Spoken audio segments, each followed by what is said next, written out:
oração, né, para a gente seguir por ela. Feliz Dia dos Namorados. Desejo um feliz Dia dos Namorados a todos. Os casais. Os casais. Só um minutinho, gente. Se vocês receberem minha tela aí, vocês me avisem, por favor.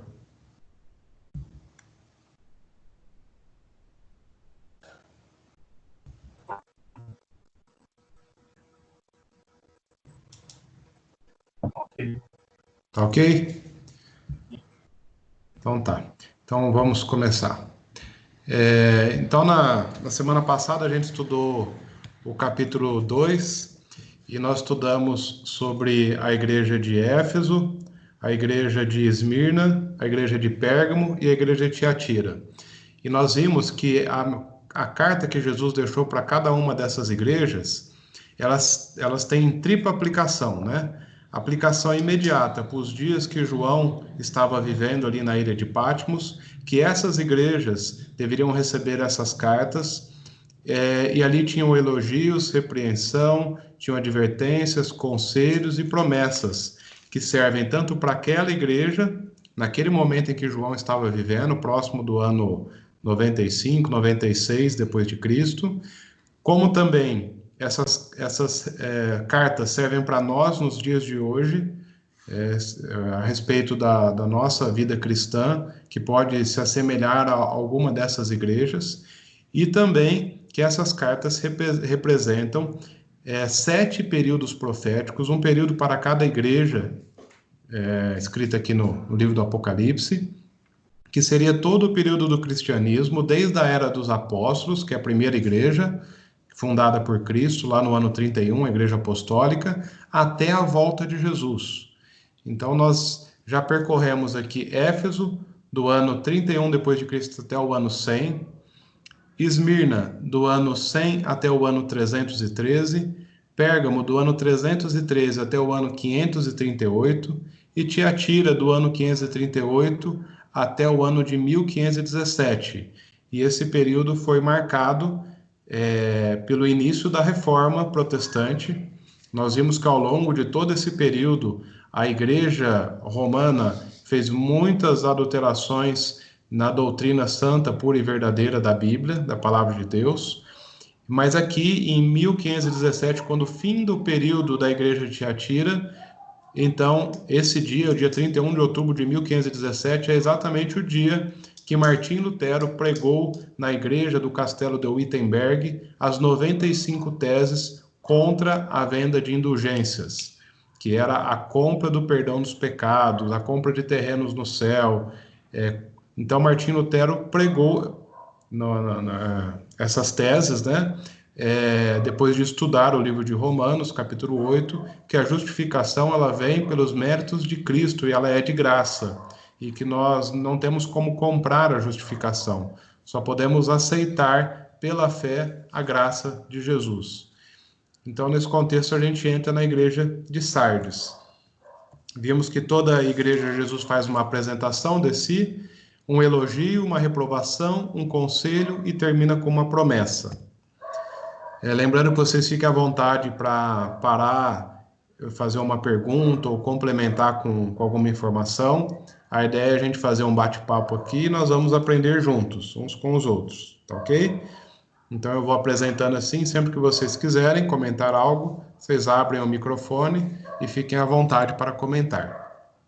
Então a igreja de Sardes é a quinta igreja, o relato está registrado lá em Apocalipse capítulo 3, dos primeiros versos, dos versos 1 até o verso 6. E nós vamos lendo aqui verso a verso, conforme a gente for andando com o estudo. O significado da palavra Sardes significa canto de alegria. A igreja de Sardes também, assim como a igreja de Tiatira, era estabelecida no alto de uma montanha, estava também cerca de 300 metros de altitude no nível do mar. E o período que representou essa igreja é de 1517 até o ano de 1798. 1517 foi a data em que foi o marco da Reforma Protestante, como já disse, por Martinho Lutero ter pregado as 95 teses na igreja do Castelo de Wittenberg. E ela avança até 1798, que nós vamos ver com mais detalhes aqui ao longo do estudo, mas é quando ocorreu o fim do período da supremacia papal. E nós vamos estudar com mais detalhes mais adiante um pouquinho. Então esse é o período profético que a igreja de Sardes representa ao longo da história no cristianismo, como era a igreja nesse período, né? A apresentação que Jesus faz aqui está registrada lá em Apocalipse, capítulo 3, verso 1. Eu vou pedir para a Marisol ler para a gente, por gentileza. Eu posso ler aqui. Vou pedir para a Lid ler aqui, então. É Apocalipse 3:1. Ao anjo da igreja em Sardes escreve: Estas coisas diz aquele que tem os 7 Espíritos de Deus e as 7 estrelas. Conheço as tuas obras, que tens nome de que vives e está morto. Amém. Então Jesus, ele começa se apresentando como aquele que tem os 7 Espíritos de Deus e também as 7 estrelas. Vamos voltar uma página aqui, no Apocalipse capítulo 1, verso 20, e novamente entender o que significa os 7 Espíritos e as 7 estrelas. Eu vou pedir novamente para a Lid ler aqui para nós. Apocalipse 1:20. Quanto ao mistério das 7 estrelas que viste na minha mão direita e aos 7 candeeiros de ouro, as 7 estrelas são os anjos das 7 igrejas, e os 7 candeeiros são as 7 igrejas. Pois bem, então os 7 candeeiros são as próprias igrejas e as 7 estrelas são os anjos de cada igreja. Então Jesus está dizendo aqui, está reforçando que ele é quem cuida da tua igreja, ele é quem cuida da tua obra. Jesus não veio a esse mundo, morreu, ressuscitou, foi para o céu e largou a igreja aqui nessa terra, sofrendo e passando por dificuldades. Não, Jesus sempre esteve com a igreja dele, com a igreja cristã. E nós vamos entender por que Jesus se identificou dessa maneira. Nós vamos entender ao longo do estudo aqui por que ele se identifica dessa maneira.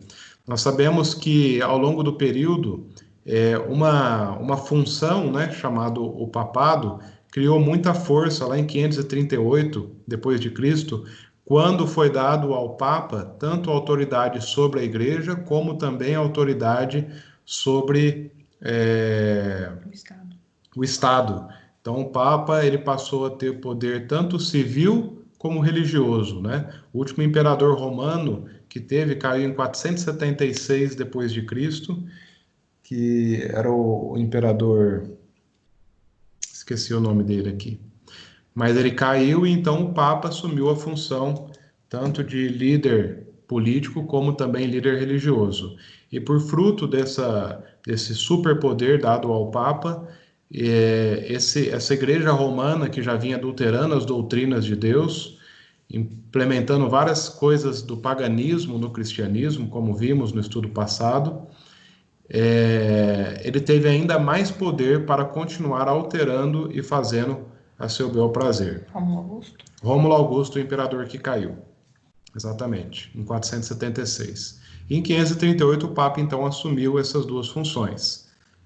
Então Jesus está dizendo assim, ainda que exista um poder que se acha acima do poder de Deus, que se acha que é o substituto de Jesus na Terra, e que tem, como se diz, corrompido a doutrina verdadeira, e tem feito isso porque imagina ter poder para contrariar as Escrituras, está acima da palavra de Deus.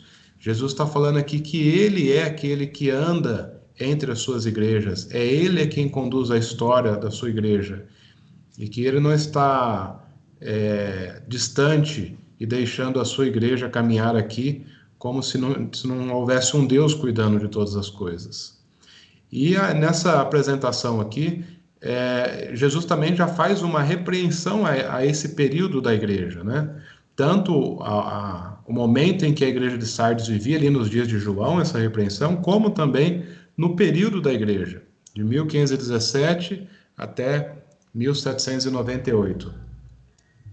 Porque ele diz assim: tem nomes de que vives e está morto. São palavras duras de Jesus. E a gente viu no estudo passado que no início no final da igreja passada, início dessa, né, em 1517, começou a reforma. Então, por que será essa reprovação, né? Se começou a reforma, se Deus estava levantando pessoas para novamente colocar a Bíblia na mão dos fiéis, para que eles pudessem conhecer a vontade e o poder de Deus, pudessem saber mais de Deus, né?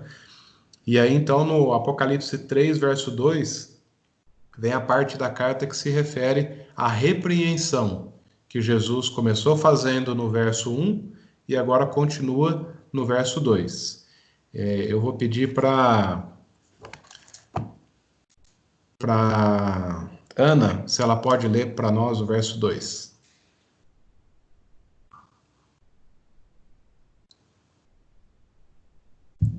Oi, leio sim. Obrigado, Ana. A gente está voltando aqui o áudio. Vocês estão ouvindo bem? Estou ouvindo bem. Ah, sim. Estava dando um retorno aqui. Apocalipse 3:2, né? Isso. Sê vigilante e consolida o resto que estava para morrer, porque não tenho achado íntegras as tuas obras na presença do meu Deus. Ser vigilante, consolida, né? A palavra consolida, ela está se referindo como conserva, né? Ser vigilante e conserva o resto que estava para morrer. Então, quer dizer, existia um pequeno povo que estava vivo na fé, mas a grande maioria estava morrendo na fé. Como Jesus diz, né? Parece que tem vida, mas na verdade está morta. E ele continua: não tenho achado íntegras as tuas obras na presença do meu Deus. Jesus está fazendo essa repreensão à igreja. E vamos entender então essa repreensão.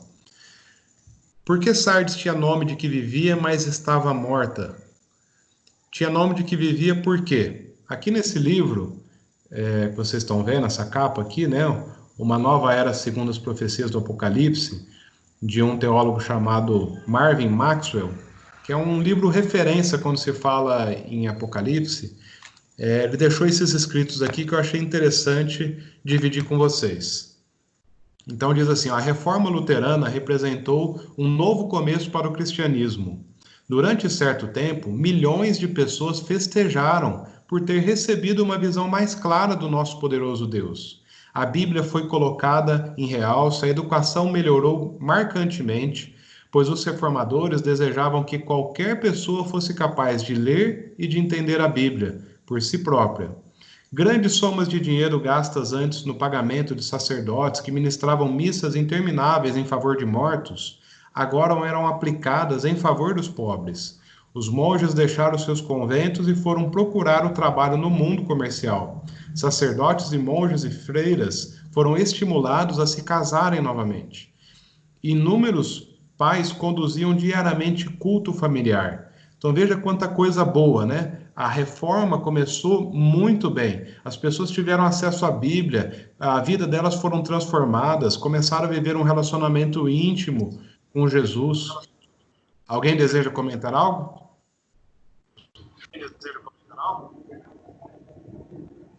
Oi? Acho que era algum áudio. Então, continuando, se alguém quiser comentar, pode interromper, fica à vontade. Então, a reforma começou de uma forma muito positiva, né? Diz aqui que as pessoas paravam de ser um peso a ser carregado pela obra de Deus, né? Porque não mantinham o seu próprio sustento, era só uma carga, e passaram a buscar um trabalho e faziam o evangelismo em paralelo.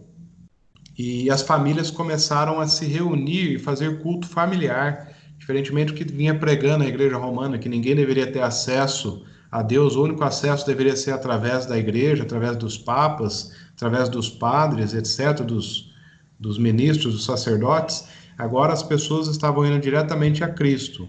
Essa foi a parte boa. O início da reforma gerou essas boas obras, né? Mas por que estava morta, na verdade?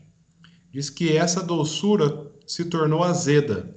Através de uma trágica sucessão de eventos, chegou a parecer mais importante experimentar corretamente, expressar corretamente a justificação pela fé, do que realmente experimentá-la na sua vida pessoal. Então veja, as pessoas se tornaram frias na palavra, né? Era mais importante saber explicar a justificação pela fé do que verdadeiramente viver. Por que essas coisas aconteceram? Porque assim como aconteceu o movimento da reforma, logo a Igreja Romana iniciou o movimento da Contra-Reforma. E os reformadores foram caindo pouco a pouco por causa da perseguição, e aqueles que sobraram, eles não estavam dispostos a continuar buscando na Bíblia e continuar fazendo a reforma, mas estavam contentes com aquilo que os reformadores passados haviam feito e estavam se sentindo confortáveis nessa condição. A Bíblia se tornou um arsenal de armas teológicas. Os debates produziram teólogos briguentos e um protestantismo árido. Veja como é que Satanás conseguiu abafar o fogo que foi provocado na reforma, o fogo positivo, o reavivamento. Então, através disso, a igreja começou a perder. Tão desagradáveis tornaram-se esses debates que Filipe Melanchthon, o mais íntimo colaborador de Lutero, se regozijou ao perceber que se aproximava da sua morte, em 1560, pois assim ele escaparia da fúria dos teólogos. Um historiador chamado Lars Galben, alguma coisa assim, era um historiador de Lutero, diz: o evangelho passou a ser tratado como uma doutrina em vez de o poder de Deus para a salvação. E o cristianismo passou a ser apresentado como a religião do correto pensar, sem uma ênfase correspondente nas corretas condições do coração. Veja, o cristianismo passou a ser uma religião de palavra, e não de vivência, e não de transformação. A Igreja Romana, por outro lado, né, então nesse período de Sardes, houve o rompimento entre a Igreja Romana e começou-se uma nova linha, que era a linha protestante. Essas coisas aconteceram na linha protestante, conforme mencionei dos textos passados, mas na Igreja Romana ela continuava a fazer as alterações na doutrina pura e verdadeira, e algumas delas aqui. Em 1545, colocado a tradição. Quer falar? Só lembrando que o objetivo da reforma protestante não era formar uma nova religião, uma nova igreja, e sim consertar aquilo que estava extraviado da palavra de Deus, o assim diz o Senhor. Por isso que a filosofia da reforma protestante era solas escritura, então somente a escritura, somente a palavra de Deus. Mas aí, né, não foi acontecendo as coisas, a religião, né, em si, a religião que perseguia não aceitou e continuou perseguindo, e muito pior, né, cada vez mais voraz em relação às pessoas sinceras à Bíblia. Então era só para ressaltar isso, que não era o objetivo da reforma protestante criar uma nova religião, né, separar religiões, né?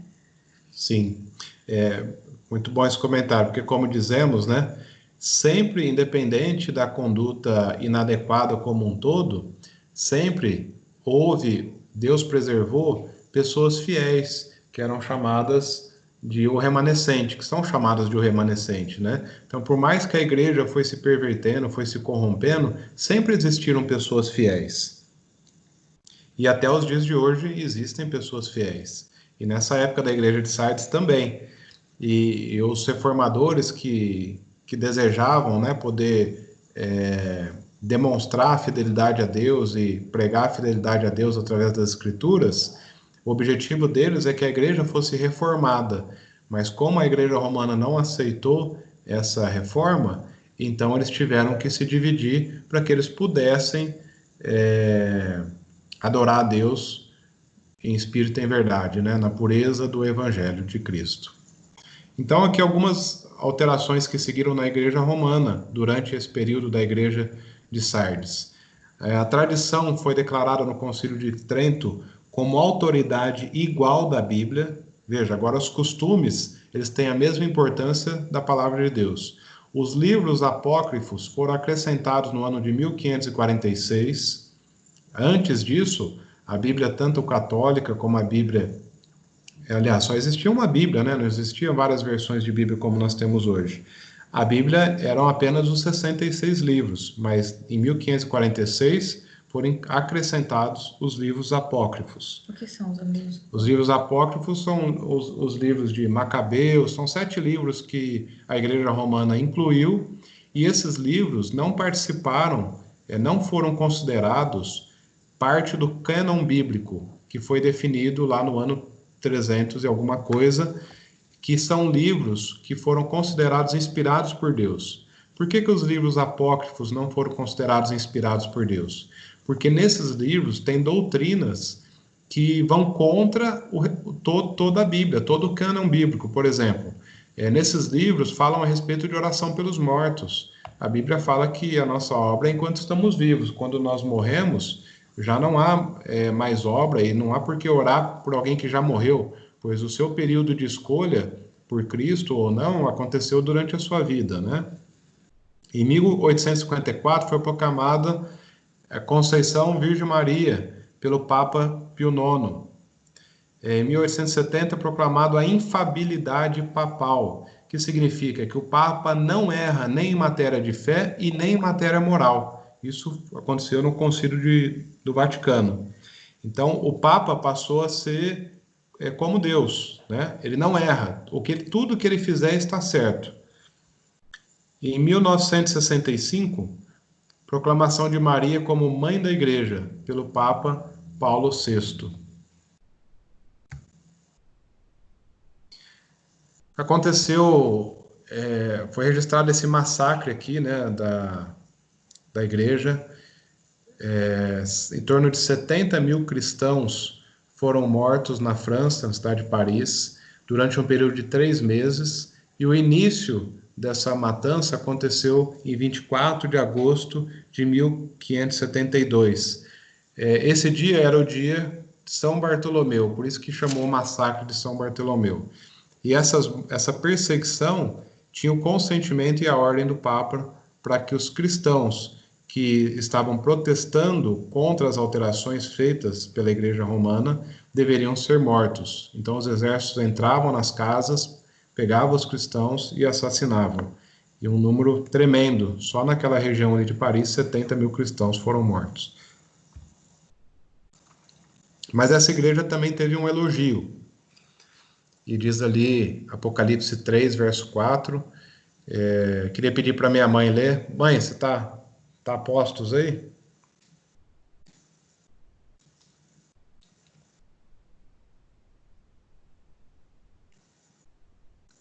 Para ganhar tempo eu vou ler aqui então. Tens, contudo, em Sardes, umas poucas pessoas que não contaminaram as suas vestiduras e andaram de branco junto comigo, pois são dignas. Veja que Deus está falando justamente isso, né? Jesus deixou registrado aqui, que havia, mesmo naquela condição, algumas poucas pessoas que não se contaminaram e que andaram juntas com Cristo. Cauê, Oi? tá me ouvindo agora? Agora eu estava tô. mudo, desculpa. Ah, sim. Tá. Pode deixar no mudo novamente. Quando for para ler, aí você tira. Tá bom. Algumas boas obras que aconteceram no protestantismo, né? Simbolizando essas poucas pessoas que Jesus exaltou a condição delas espiritual. Reformadores como Martim Lutero, João Calvino, Zwingli, entre outros, trouxeram o povo de volta à palavra de Deus. A reforma alcançou a Europa, inclusive os Estados Unidos, que foi formado por um grupo de pessoas que fugiram da Europa devido à perseguição religiosa e fundaram uma nação agora com os 2 pilares de liberdade política e liberdade religiosa. Eram enviados missionários para vários outros países para pregar o evangelho. Foram compostos lindos hinos que cantamos até os dias de hoje, e também comentários bíblicos do Novo Testamento foram escritos. Então, coisas boas também aconteceram nesse período da igreja. E Jesus faz um conselho. Agora, mãe, se você consegue ler para nós? Apocalipse 3:3.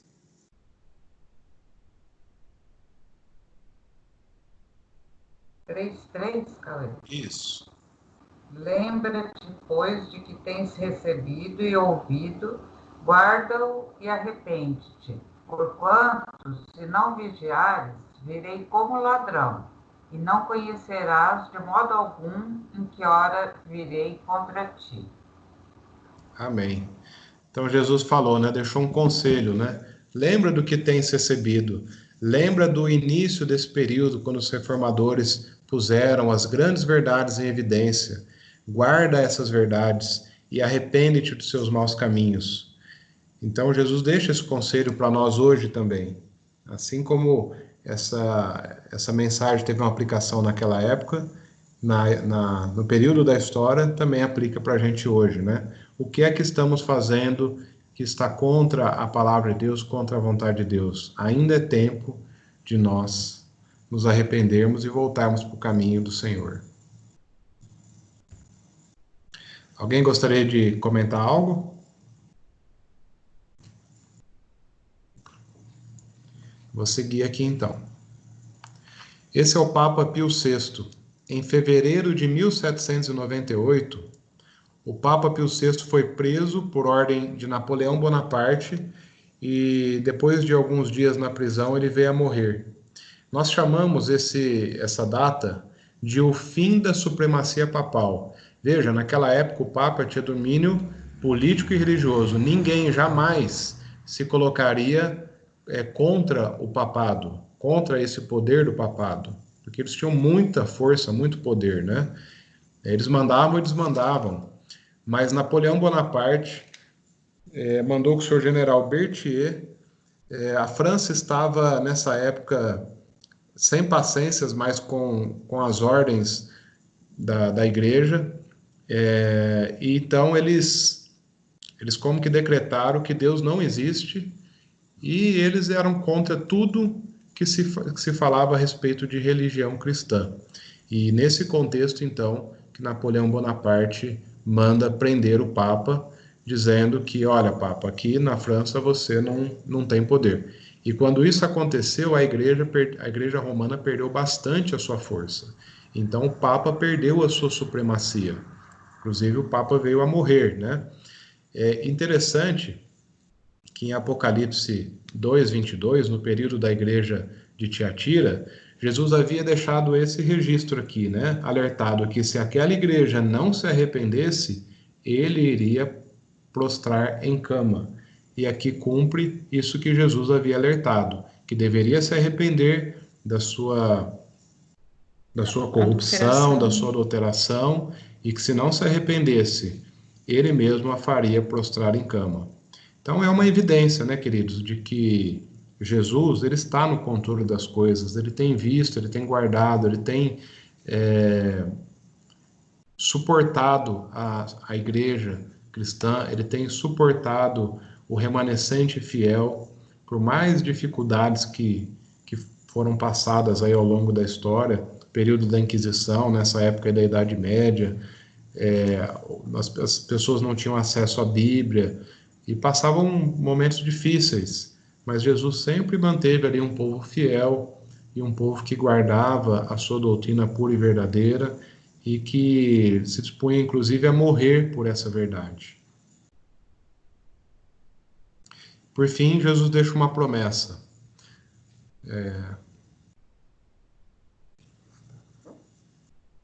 Vou pedir aqui para a Lidy ler essa promessa para nós. Apocalipse 3, 5 e 6. O vencedor será assim, vestido de vestiduras brancas, e de modo nenhum apagarei o seu nome do livro da vida. Pelo contrário, confessarei o seu nome diante de meu Pai e diante dos seus anjos. Que linda promessa, né? Jesus sempre deixava uma promessa no final de cada carta, mostrando que ainda era oportunidade de voltar aos caminhos dele. E a promessa era sempre uma promessa de salvação, assim como ele, né? Mencionou aqui. O vencedor será vestido de vestiduras brancas, ou seja, será coberto pela justiça de Cristo. E de modo nenhum apagarei o seu nome do livro da vida.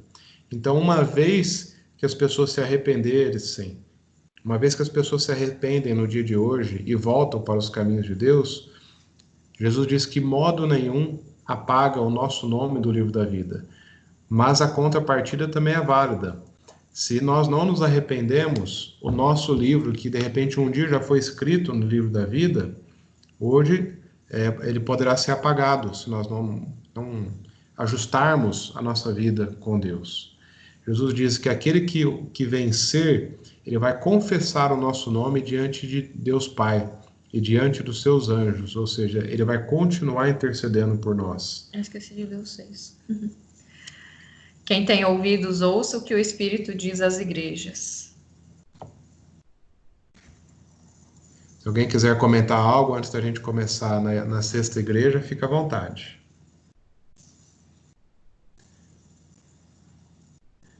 Então vamos seguir aqui. Então, tem o período da sexta igreja, a igreja de Filadélfia.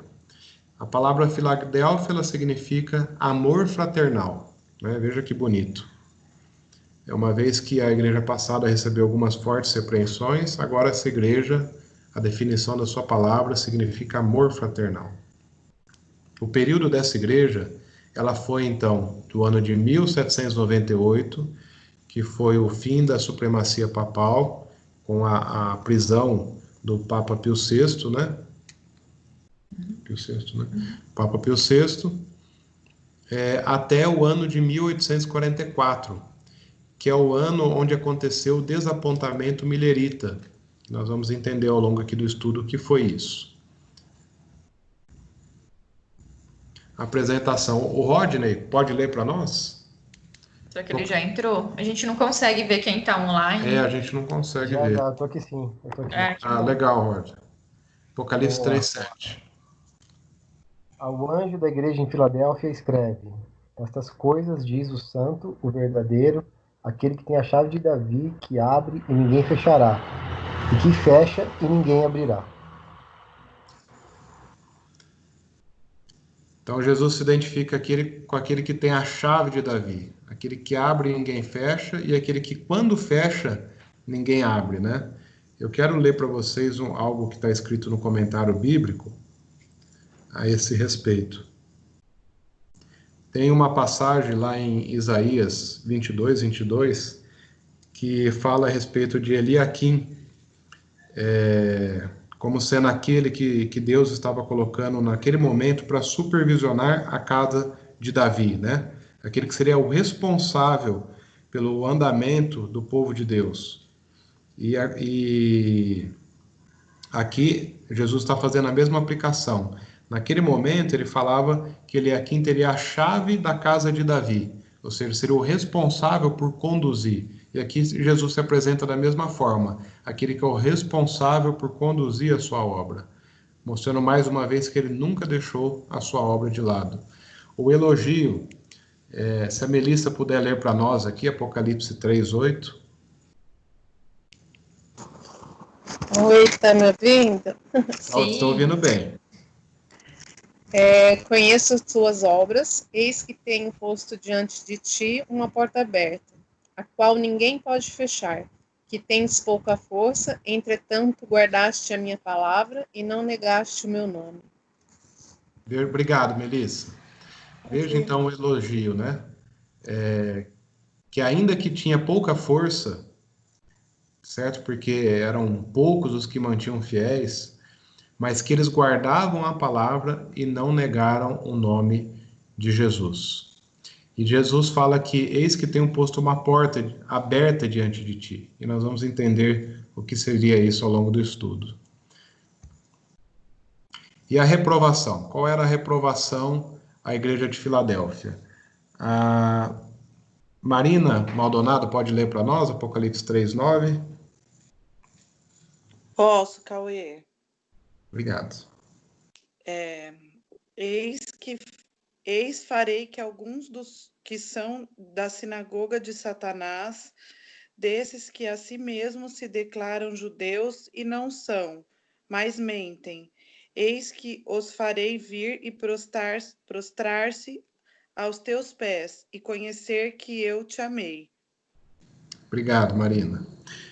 Então, aqui a reprovação, veja que a reprovação à igreja de Filadélfia era para poucas pessoas, né? Porque diz aqui, eis que farei que alguns dos que são da sinagoga de Satanás, desses que a si mesmo que se declaram judeus e não são, mas mentem. Então, ele está se referindo, o que ele se refere à sinagoga de Satanás? Aqueles que estavam se opondo, aqueles que queriam fazer a reforma, que queriam avançar com as verdades da palavra de Deus. E aqueles que se declaram judeus e não são, temos que lembrar que João estava no contexto ali, escrevendo essa carta, no ano 95 depois de Cristo, onde os judeus vistos como o povo de Deus, né? Então está querendo dizer aqui que existiam também aqueles falsos cristãos, que diziam ser cristãos, mas verdadeiramente não eram. E Jesus termina a reprovação dizendo a consequência, né? Eis que os farei vir e prostrar-se aos teus pés e conhecer que eu te amei. Olha que bonito, né? O significado da palavra Filadélfia, amor fraternal, e Jesus termina aqui dizendo que amou aquela igreja. Claro, Jesus sempre amou todas as igrejas, mas algumas fases do cristianismo ele prefere exaltar de uma forma mais clara isso, né? Aqui eu gostaria de pedir para a Jana ler, se a Jana está conosco aqui. A Janaína? Sim. Pode ler, por gentileza. É o Apocalipse 3, 10 e 11. Porque guardaste a palavra da minha perseverança, também eu te guardarei da hora da provação que há de vir sobre o mundo inteiro, para experimentar os que habitam sobre a terra. Venho sem demora.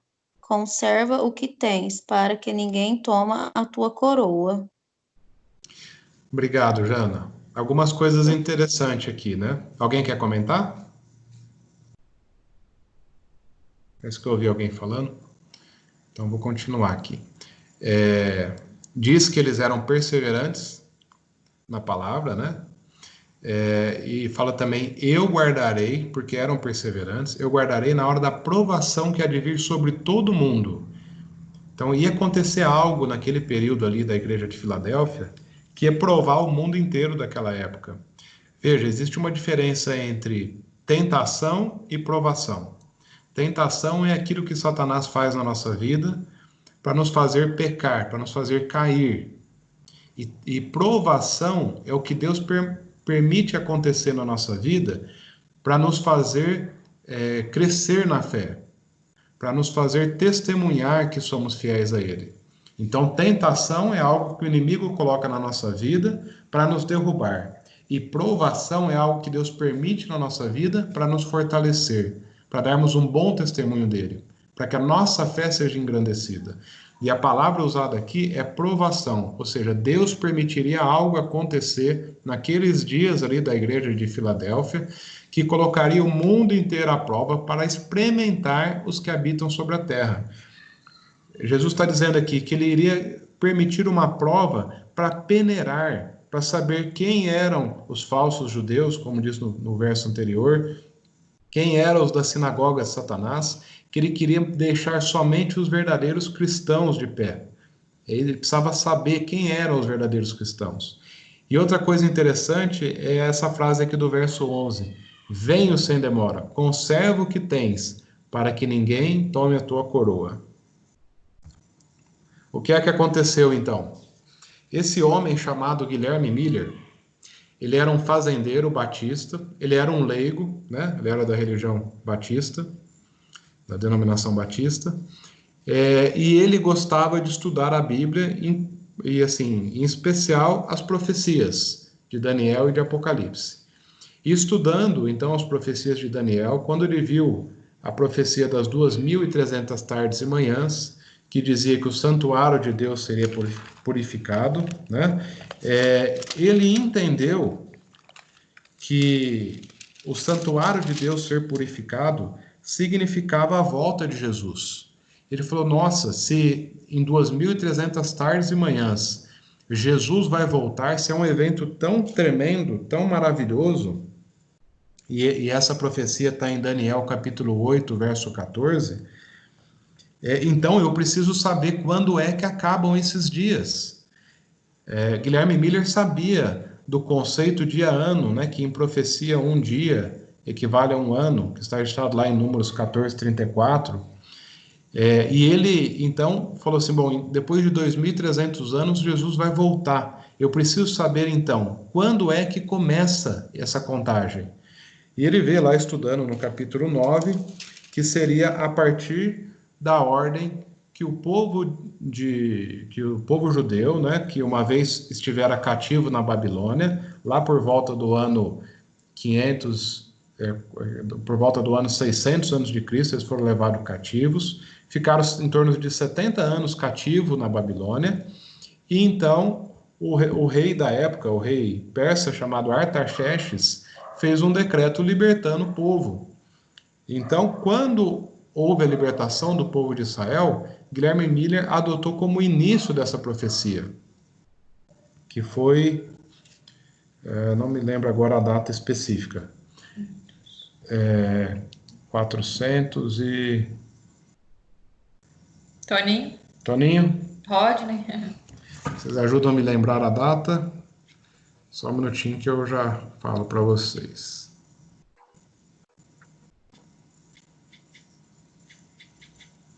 Bom, a data é exatamente essa. 457. No ano 457 antes de Cristo, esse rei Artaxerxes, que era o rei persa, que estava a comando, que tinha tomado o reino da Babilônia, que tinha o povo de Deus, os judeus como cativos ali, libertaram os judeus então para voltar para Jerusalém, restaurar o templo e a cidade. E ele leu lá no capítulo 9 de Daniel 9:25, que diz, desde a saída da ordem para restaurar e edificar Jerusalém até o ungido, ele entendeu que ali começava a contar dos 2.300 anos. Nós vamos estudar com detalhes essa profecia em outra oportunidade, tá? Mas estou apenas fazendo uma explicação breve aqui, para vocês entenderem o motivo que aconteceu esse grande desapontamento. Então, Guilherme Miller somou ali 457 a.C., mais 2.300 anos, ele chegou na data de 1844. E ele falou, Jesus vai voltar em 1844.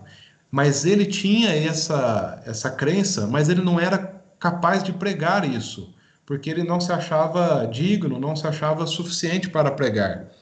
E é interessante que as pessoas, a sua mulher falava para ele, mas Guilherme, você precisa pregar, os seus amigos falavam, você precisa pregar uma coisa dessa.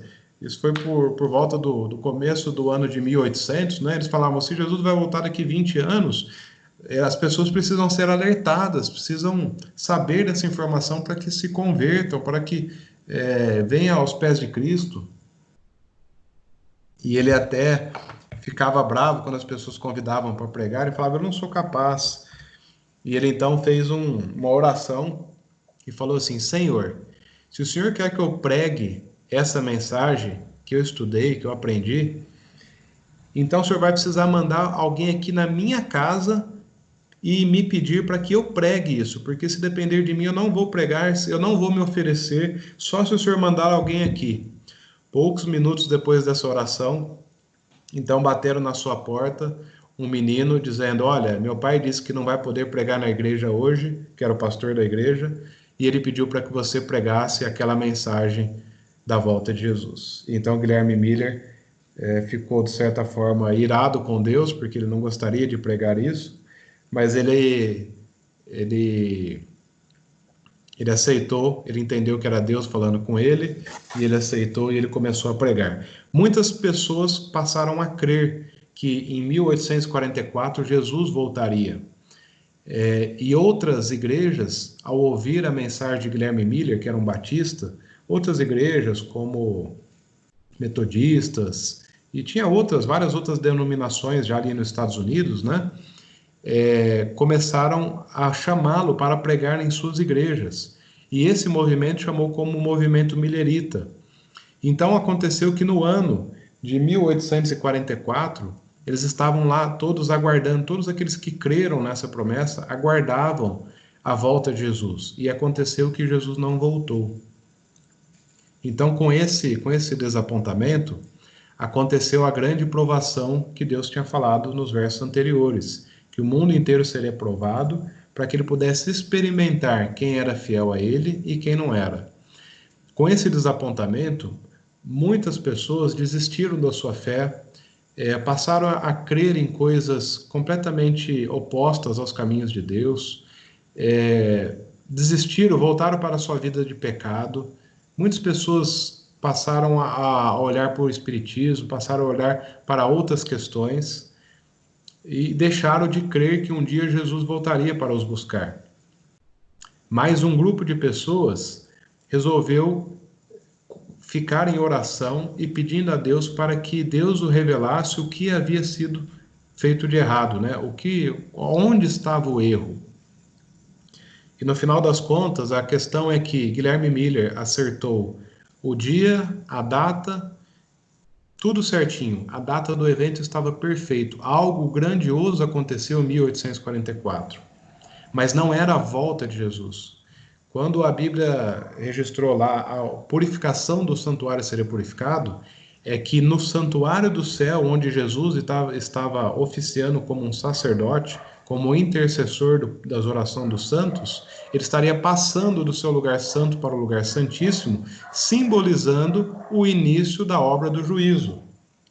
Então, nesse dia, de 22 de outubro de 1844, que dava na data certinha dos cálculos de Guilherme Miller, algo extraordinário aconteceu no céu. Jesus estava iniciando o juízo.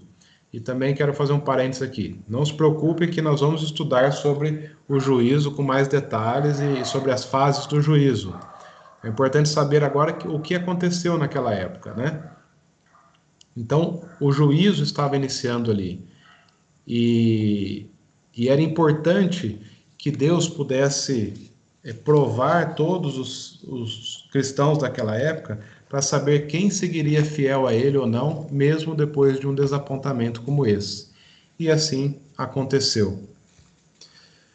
Jesus termina deixando uma linda promessa. Eu gostaria de pedir para Juliane ler Apocalipse 3, verso 12 e 13.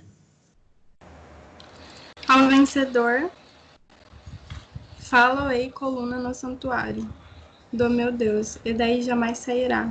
Gravarei também sobre ele o nome do meu Deus, o nome da cidade do meu Deus, a nova Jerusalém que desce do céu, vinda da parte do meu Deus, e o meu novo nome. Quem tem ouvidos, ouça o que o Espírito diz às igrejas. Que linda promessa, né? A gente sempre vê o amor de Jesus registrado em cada uma das cartas, ele sempre deixando uma palavra de ânimo, uma promessa maravilhosa de salvação. E ele diz aqui que gravarei sobre ele o nome do meu Deus, a cidade do meu Deus, a nova Jerusalém que desce do céu, vinda da parte de Deus, e o meu novo nome. Vocês se lembram que quando Jesus se apresenta, aliás, quando ele faz a repreensão, que ele fala, venho sem demora, Jesus está deixando registrado ali que algo relacionado com a sua volta aconteceria. E aconteceu, então, o grande desapontamento, e Jesus deixou ali uma palavra de conforto, falou assim, continuem, perseverem, vocês vão entender o que é que aconteceu. E assim aconteceu. Nós vamos estudar também com mais detalhes isso no futuro, né? Mas um desses que creram nesse movimento millerista, chamado Iran Edson, ele estava em oração com a sua família no celeiro, depois desse desapontamento, no dia seguinte, e ele estava, assim, buscando muito em Deus um esclarecimento do que havia acontecido. E diz que quando ele estava andando no milharal rumo à sua casa, ele teve que como que uma visão, e ele enxergou no céu Jesus oficiando no santuário celestial, passando o lugar santo e lugar santíssimo. Então foi esclarecido onde foi o erro, né? Guilherme Miller acertou a data, mas errou o evento. Mas isso que aconteceu tinha permissão de Deus, esse acontecimento. E nós vamos estudar ele com bastante detalhes lá no Apocalipse, no livro do Apocalipse, quando chegarmos no capítulo 10. Algum comentário?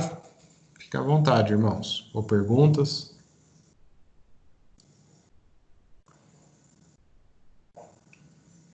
Estou achando que todos estão muito quietos hoje. Às vezes fico com dúvida se vocês estão me ouvindo bem. Estou conseguindo, né, acompanhar o raciocínio. Ou se estão acompanhando o raciocínio.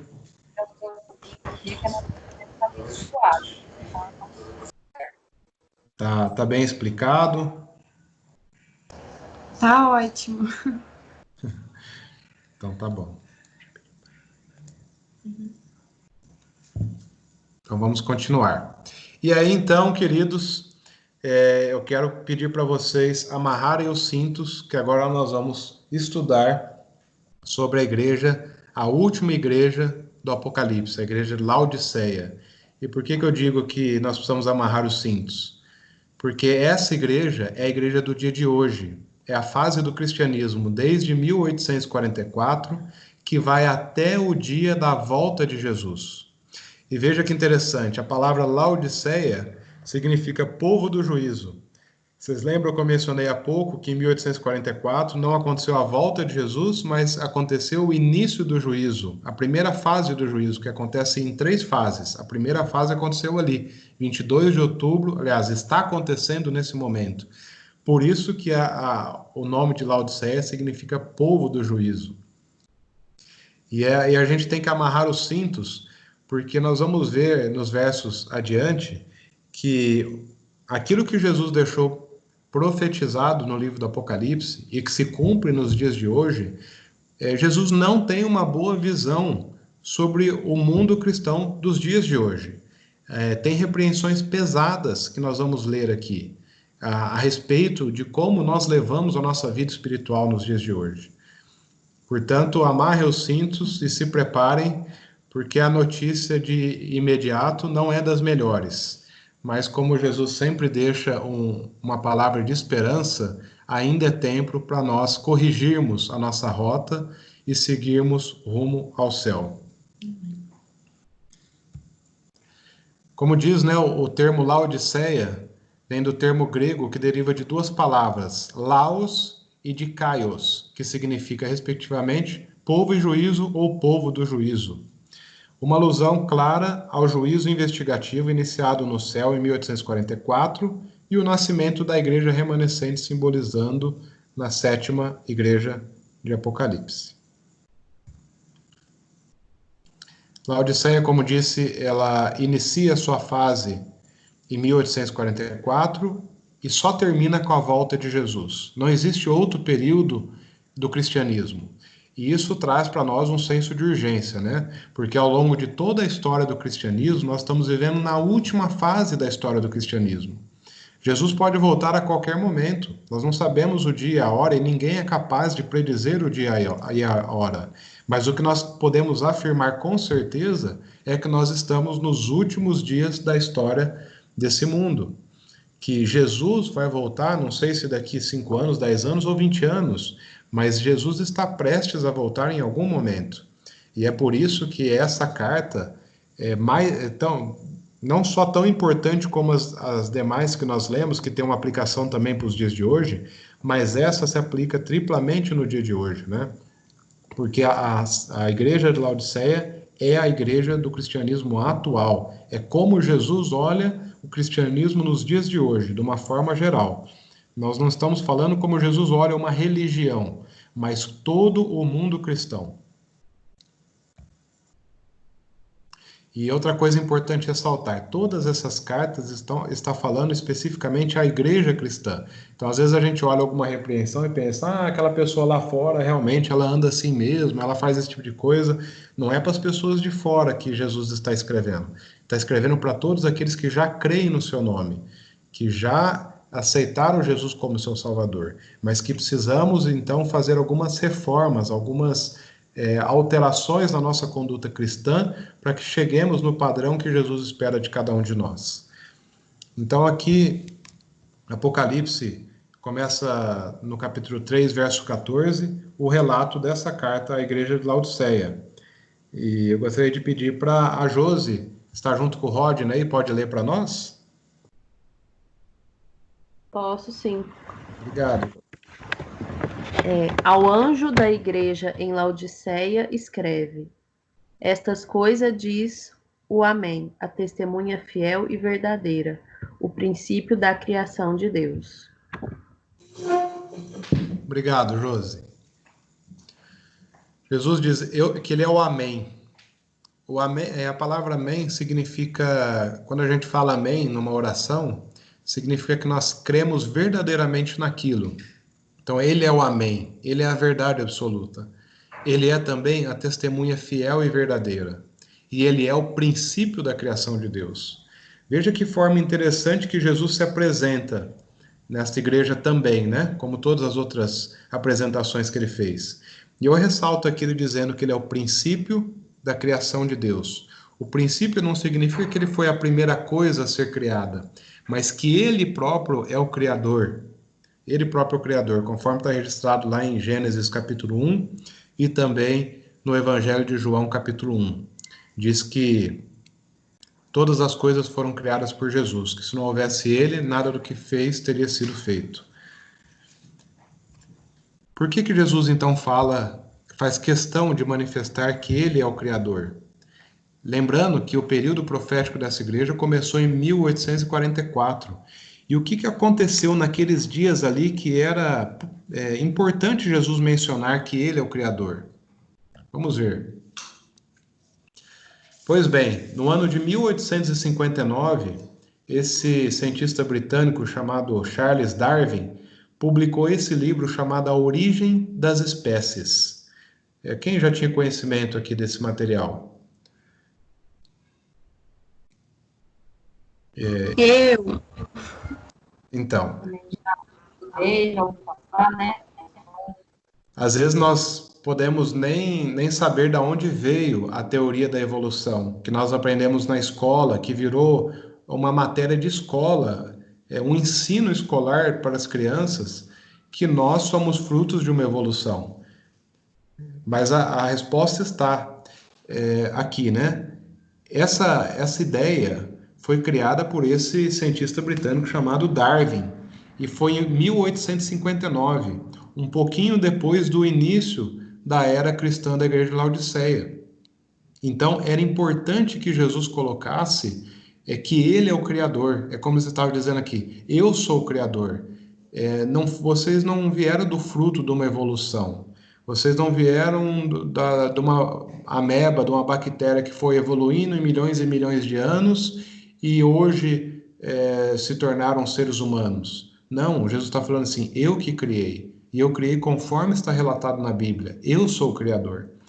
E é impressionante como rapidamente o mundo adotou a ideia filosófica desse cientista como sendo a verdade e deixou de lado o relato da criação de Deus.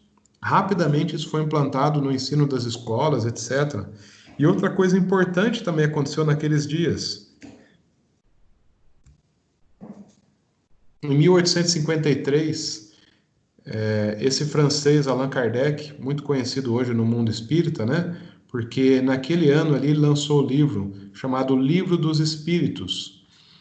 E começou então as pessoas começaram a crer nesse ensinamento do espiritismo, que prega fundamentalmente a imortalidade da alma. Então, veja, novamente, tirando a autoridade de Jesus, primeiro para nos salvar, porque agora Darwin fala que nós somos frutos de uma evolução. E, em segundo lugar, para nos redimir, porque Jesus falou que ele vai nos redimir. É através dele que nós temos paz com Deus, é através dele que nós alcançamos o céu. Mas segundo a crença espírita, não é através de Jesus que nós vamos ser salvos. Nós vamos ser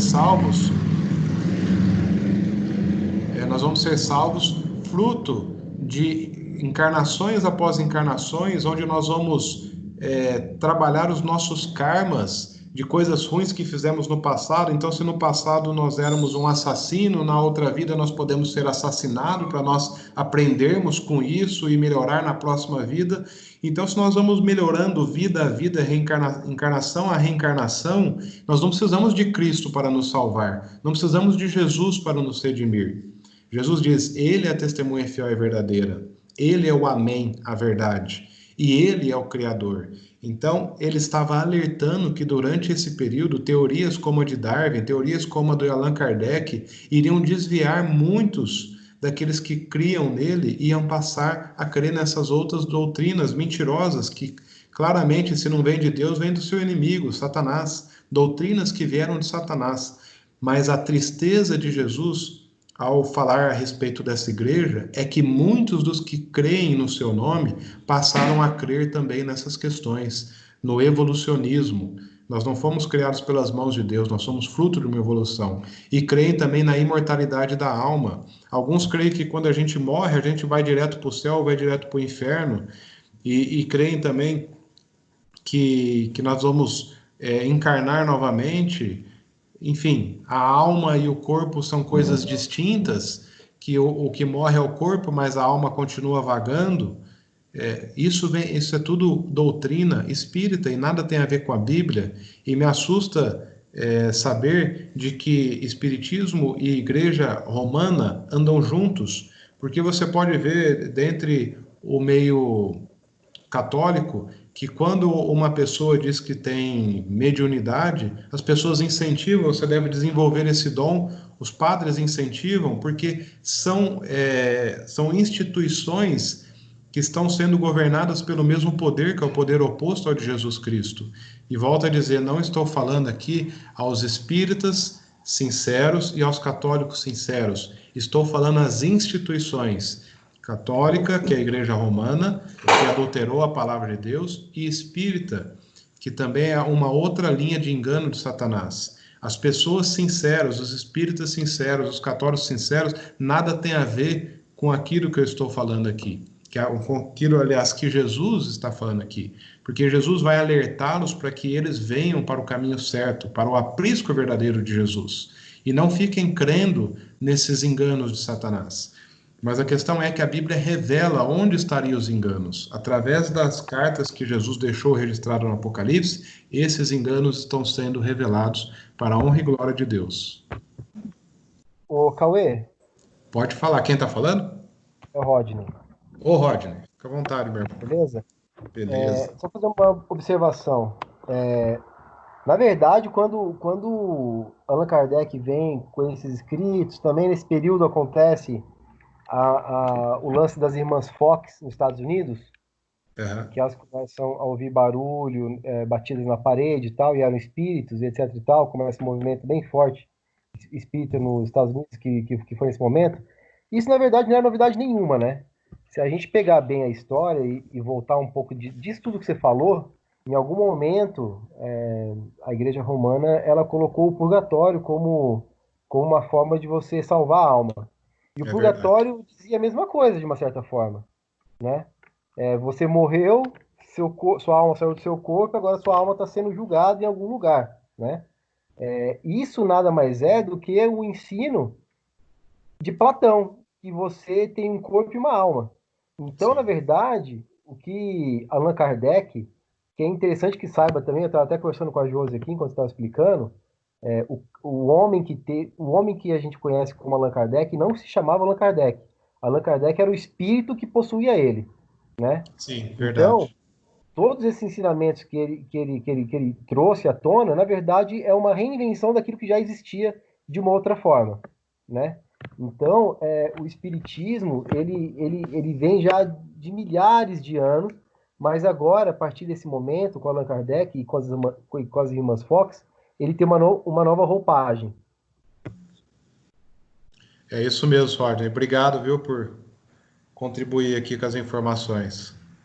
É isso mesmo, né? Vê que Satanás, ele vai mudando as suas estratégias, mas sempre com o objetivo de levar as pessoas ao erro, né? De desviar as pessoas do caminho de Deus. Se alguém mais quiser comentar, fica à vontade. Oi, Toninho, pode falar. Eu vou falando aqui sobre a misericórdia. Amigo. É interessante que esses movimentos, como você citou, eles entraram para combater diretamente o principal fundamento do cristianismo, que é a semana da criação. Então, da mesma forma que a origem das espécies militar, ele atacou que não existiu uma semana de criação em Gênesis 1 e 2. Que aquilo lá é um fábula, uma mentirinha contada para você, e a evolução a gente por uma evolução de milhares de milhões de anos, nada daquilo é real. Então, o Espiritismo também veio na semana da criação, porque lá, quando Deus dá as leis para Eva, eles falam que se ele comecei no proibido, eles certamente morreriam. Então, o Espiritismo ataca essa verdade que Deus ensinou para Adão e Eva. E o Espiritismo quer dizer que eles não iam morrer, eles podem ter outras vidas, que a alma é imortal, e que não teria uma consequência imediata. Exatamente, Toninho. Então, no mesmo período que Deus estava levantando ali o seu último remanescente, que é a última igreja que você falou, Satanás estava reforçando a sua ameaça, como aqui nisso falando, os ataques de Satanás iriam aumentar à medida que Deus também está aumentando no seu povo remanescente. É isso mesmo, Toninho. Verdade. Ô, Cauê, desculpa interromper novamente. Não, manda bala aí, pode comentar. Até, assim, só para vocês saberem, a Josi, ela vem de uma criação espírita, né? Uhum. Então, quando a gente se conheceu, na verdade, ela ainda tinha as crenças dela no espiritismo e tudo mais. E uma das coisas que chamou a atenção dela, que também chamou a minha atenção como cristão, é o seguinte: no Evangelho de Allan Kardec, que hoje todos os espíritas seguem e tudo mais, né? O Evangelho dele cita muito a Bíblia e coloca Jesus como um personagem muito importante nesse processo de bondade e tudo mais, né? Porém, se você analisar direitinho, o Espiritismo, ele é uma anulação de Cristo. Uhum. Pelo seguinte: se Jesus morreu eu creio que Jesus morreu para me salvar. Amém. Né? Se eu creio que minha alma sai de mim e vai voltar para ser aperfeiçoada, logo eu não preciso de Jesus para nada. Exatamente. Então, quando eu creio no Espiritismo, naquele ensinamento que Allan Kardec deixou, eu estou negando a Cristo. Aí, sim, Jesus Cristo, na verdade, passa a ser um Papai Noel. Uhum. É uma figura emblemática que só serve para comemorar uma data. Nada mais do que isso. Então, são esses pequenos detalhes que a gente tem que se ater. Se eu creio que minha alma, se eu por mim mesmo consigo me salvar, Jesus não vale de nada. E outra coisa também que eu pensei, tipo assim, o livro de Allan Kardec, o livro dos Espíritos, se eles usam tanto a Bíblia, se é baseado em Jesus, por que eu vou pegar esse livro genérico? Não ir direto na Bíblia, né? Exatamente. Veio. E assim, né? De acordo com o que vocês comentaram aí, que eu concordo com tudo que vocês falaram. É assim, como Satanás é astuto, né? Porque ele não vai plantar uma mentira declarada. Ele vai plantar uma quase verdade. Então, como você disse, né? Jesus é exaltado como um personagem importante no livro, no Evangelho de Allan Kardec. Inclusive, a Bíblia é citada. Mas Jesus não basta ser um personagem importante. Ele tem que ser o mais importante na nossa vida. Se ele é o mais importante, ele é o único capaz de nos salvar. Assim como ele foi o único capaz de nos criar. Então, Jesus não basta a gente considerar Jesus como alguns consideravam no tempo que ele veio ao mundo, né? Quando ele diz, o que dizem de mim? Aí uns falaram assim, uns dizem que você é profeta, uns dizem que você cura, que você faz boas obras. Mas aí quando Pedro falou assim, não, tu és o Filho de Deus que veio para nos salvar. Então Jesus falou assim: agora sim você falou exatamente o que eu sou, Pedro. Parafraseando o que Jesus diz, né? Então, assim, não basta a gente crer em Jesus como um milagreiro, como um curandeiro, como um profeta. Isso não salva a gente. Jesus só tem fundamento na nossa vida, ele só consegue agir na nossa vida quando nós o colocamos na posição do mais importante da nossa vida, como o nosso Senhor e o nosso Criador, também o nosso Redentor e aquele que cuida de todas as coisas, né? Então, obrigado, viu, pela contribuição de vocês, que enriqueceu bastante aqui o nosso entendimento também. Se alguém mais quiser comentar, fica à vontade, irmãos. Cauê, Pode falar, Má. eu queria só, vou tentar falar rapidinho. Quando eu me converti, tem mais ou menos uns 10 anos ou 11, não sei se fez 10 ou 11 esse ano. E eu vinha buscando muito a Deus antes disso, e eu tinha me encontrado no Espiritismo por um tempo. Eu lembro. E nessa fase que eu fiquei, eu acreditava piamente na reencarnação e na ideia dessa evolução espiritual, que a gente vai evoluindo. A visão que eles pregavam para a gente sobre Jesus é que Jesus era um espírito mais evoluído que já viveu aqui nessa terra, que andou por essa terra, e que ele era tão evoluído que ele não precisou reencarnar várias vezes, que ele simplesmente passou por aqui e ele já chegou ao nível de Deus. Ou seja, eles também acreditam que Jesus não é Deus, que Jesus é simplesmente alma que evoluiu ao máximo. Eles falam que ele é o filho de Deus realmente, mas assim como nós, ele é um irmão nosso, e realmente é um sincretismo tão grande que é muito difícil quando uma pessoa que acredita nisso conseguir.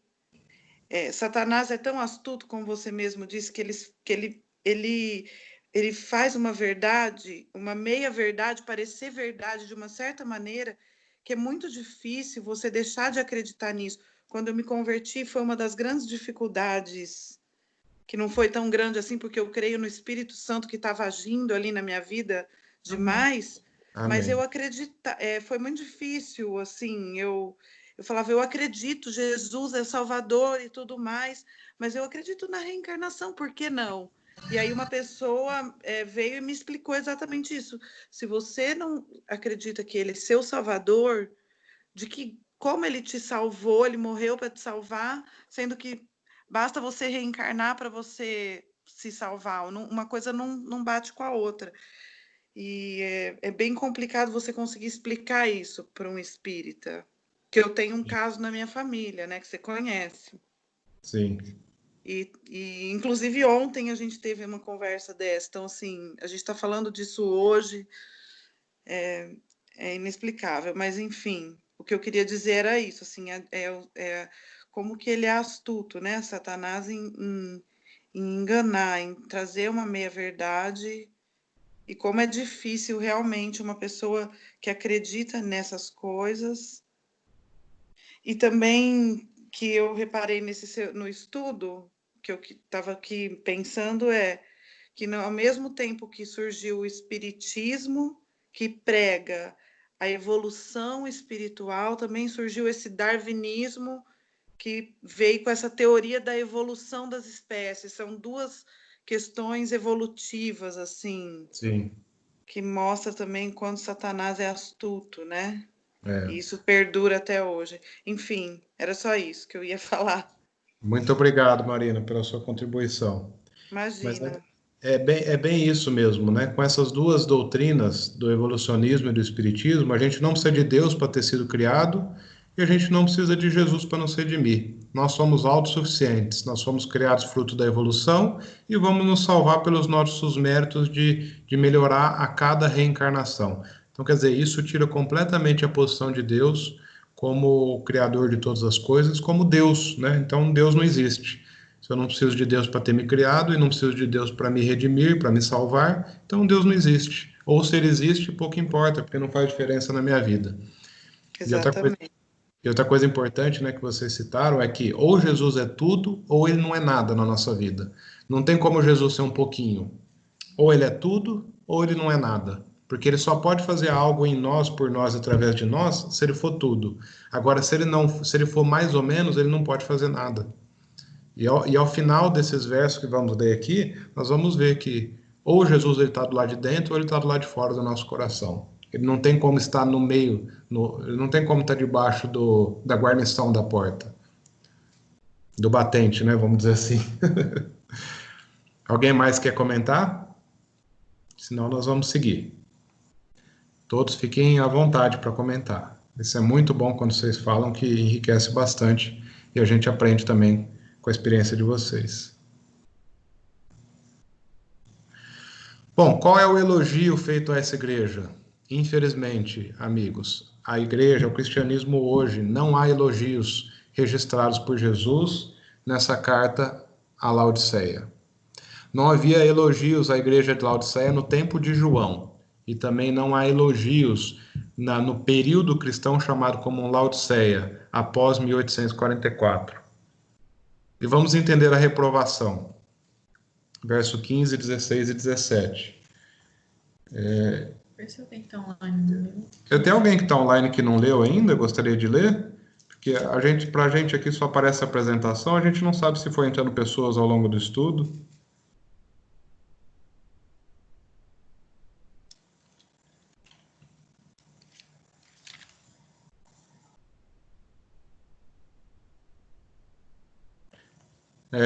Ô Jana, o Luiz Fernando tá com você? Tá sim, Cauê. Será que ele pode ler para a gente o verso 15, 16 e 17, Apocalipse 3? Vai ler para você. Obrigado, Luiz Fernando. Conheço as tuas obras, que nem és frio nem quente. Quem dera fosses frio ou quente. Assim porque és morno, e nem és quente nem frio.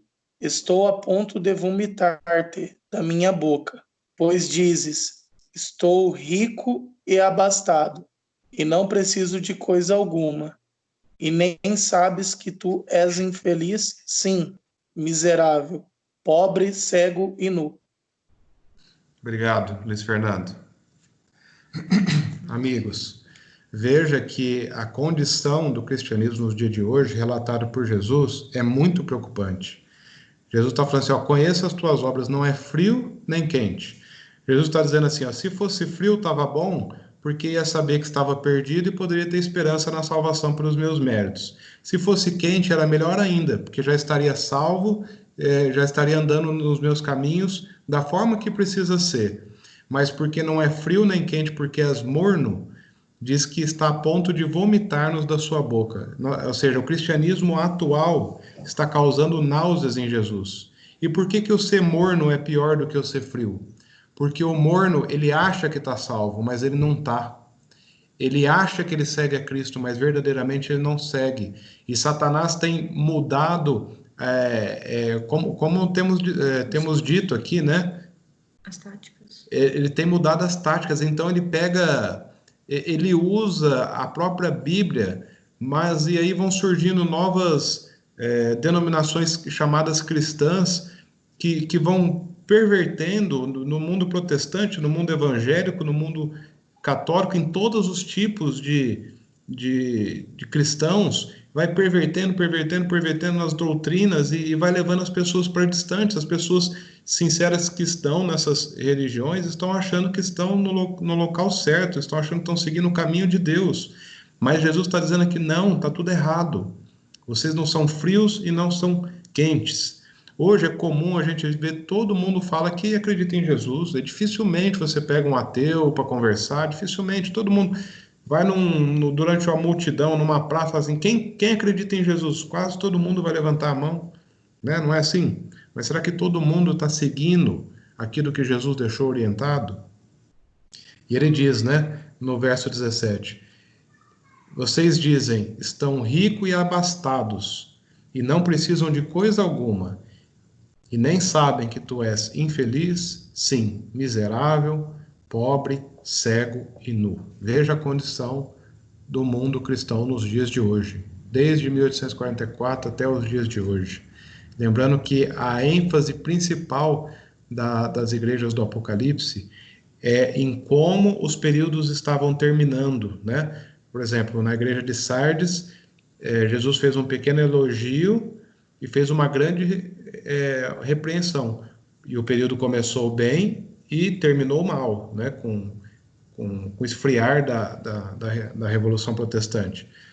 E aqui da mesma forma, esse período que começou bem, reavivado lá pela igreja de Filadélfia, que era amor fraternal, começou bem ali, mas está de tal forma, passado alguns anos, se tornou de tal forma, e eu posso dizer, queridos, está cada dia pior o cristianismo que nós temos vivido e evidenciado as pessoas viverem também. Por que será, né? Qual a condição? Eu vou citar aqui algumas condições que eu identifico, e eu gostaria que vocês também citassem algumas, opinassem também, mas as que eu identifiquei são essas, ó. Os cristãos têm a Bíblia à vontade, mas não têm vontade de estudar a Bíblia. Muitos dizem amar e crer em Jesus, mas poucos estão dispostos a fazer a sua vontade. As pessoas têm buscado uma religião que se adapte ao seu modo de vida e não querem se adaptar ao modo de vida de Jesus. É religião assim, falar, eu não vou ser de tal religião porque tal religião precisa fazer aquilo lá. Aquela outra lá precisa devolver o dízimo. Aquela outra lá precisa guardar o sábado. Aquela outra lá precisa ir no culto todo dia. Aquela outra lá precisa usar saia. Aquela outra lá... Enfim, as pessoas não estão preocupadas em seguir a Cristo. Estão buscando uma religião que se adapte à vida delas. Elas não estão preocupadas com mudança de vida. Nós não estamos preocupados com mudança de vida, né? Onde a religião... acontece justamente nisso, a religião prática. Precisa haver mudança de vida. As pessoas buscam os milagres de Deus, mas não buscam o Deus dos milagres. Os mandamentos de Deus estão sendo esquecidos por muitos, e no lugar disso estão sendo colocadas tradições e pensamentos próprios, cada um tem a sua verdade, a verdade virou relativa, né? Cada um tem a sua. Gastam grandes quantias com prazeres, com diversões e até com bebidas alcoólicas, mas acham muito injusto e cruel ter que devolver dízimos e ofertas. A crença de muitos, né, como nos dias de hoje, que muitos caminhos levam a Deus, enquanto Jesus falou que Ele é o caminho, a verdade e a vida, que ninguém venha ao Pai se não for por Ele. Então não são muitos caminhos que levam a Deus, somente Jesus nos leva a Deus. Também é dito, né, o que importa é ter uma religião. Tanto faz, o importante é ter uma religião. Deus é um só. Deus é um só, né? Mais vale o que passa no coração, o importante é ser feliz. Faça o que seu coração diz. Lá em Provérbios diz que enganoso é o coração. Se nós seguirmos o que o nosso coração diz, nós vamos pro buraco. A gente tem que seguir o que Jesus diz, porque o nosso coração, nós nascemos com uma natureza pecaminosa. Então, se nós seguimos a vontade do nosso coração, nós vamos seguir o rumo pecado e vamos acabar afundados no pecado. Nós temos que seguir o que Jesus diz e pela atuação do Espírito Santo de Deus em nosso coração, ele vai transformar o nosso coração. E a gente pode começar a ter boas iniciativas. E não existe mais uma verdade absoluta, tudo é relativo. Agora, a mentira que Satanás implantou, por último, é isso, que tudo é relativo. A Bíblia, uns leem uma parte e falam assim, não, isso aqui eu não quero seguir, não. Mas lê outra parte, que Jesus é amor, nossa, que maravilha, eu sou um cristão que sigo a Bíblia. Aí vê alguma coisa no Velho Testamento, não, o Velho Testamento já passou. Aí vê no Novo, alguma coisa, isso aqui é legal. Aí quando está lá no Novo, falando de alguma coisa que não gosta, não, isso aqui não precisa, pula essa parte. Então, as pessoas estão assim hoje em dia. Elas não estão, por isso que Jesus diz que está a ponto de vomitar-nos da boca dele, porque esse tipo de cristão não entra no céu, Jesus está falando.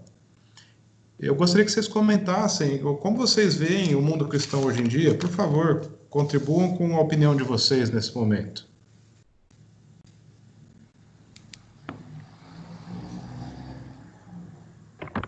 Eu vejo, igual você falou aí em algum momento, hoje a gente vive uma época de cristãos self-service, né? Tipo, pega o que quer.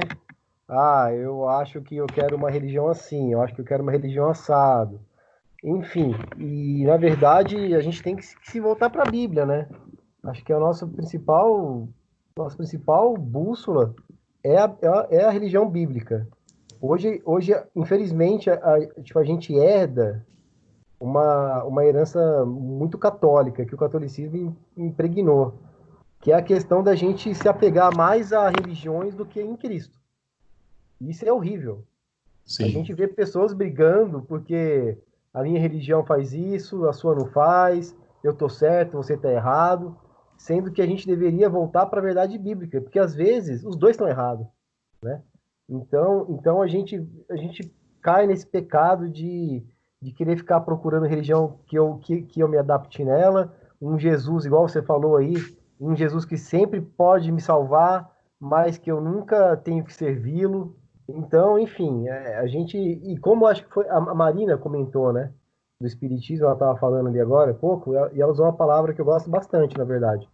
O sincretismo. A gente vive uma época de sincretismo protestante. sim. É uma mistura de tudo e de tudo errado.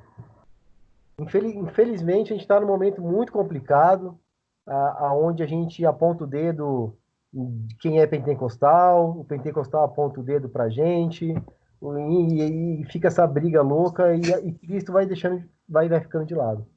É verdade. Quem mais gostaria de comentar? Gostaria de ouvir você Cauê, agora. Oi. de novo eu. Opa, pode É, falar, Marina.